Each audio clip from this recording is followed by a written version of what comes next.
আসসালামু আলাইকুম এভরিওয়ান। আজকে বানাচ্ছি একটা black forest cake. Black forest কেকের জন্য আমাদেরকে বেস কেকটা অবশ্যই চকলেট ফ্লেভারের একটা স্পঞ্জ কেক নিতে হবে। তো কেকটাকে আমি বেক করে 3টা স্লাইসে কেটে নিয়েছি। এবার আমি কেকটাকে অ্যাসেম্বল করব। কেকটাকে অ্যাসেম্বল করার জন্য প্রথম লেয়ারে সুগার সিরাপ দিয়ে দিলাম, তারপর দিয়ে দিচ্ছি ভ্যানিলা হুইপড ক্রিম।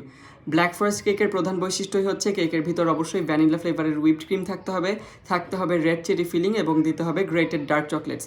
আর এই রেড চেরি ফিলিং এবং গ্রেটেড ডার্ক চকলেটসের কারণেই কিন্তু ব্ল্যাক ফরেস্ট কেক আসলে এত মজা হয়।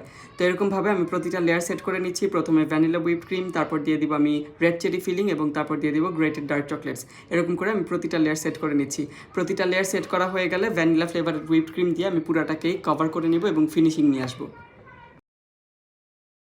আজকে আমি প্রথমবারের মতো বানাবো চকলেট লেস। চকলেট লেস বানানোর জন্য ডার্ক চকলেট মেল্ট করে আমি বেকিং পেপারের উপর এরকম জিগজ্যাগ করে দিয়ে নিচ্ছি। তারপর আমি এটাকে কেকের উপর লাগিয়ে নিচ্ছি, তারপর বেকিং পেপারটা সরাই নিচ্ছি অ্যান্ড তারপর ব্ল্যাক ফরেস্ট কেকে অ্যাজ ইউজুয়াল যে ডিজাইন থাকে সেই ডিজাইন করে নিচ্ছি।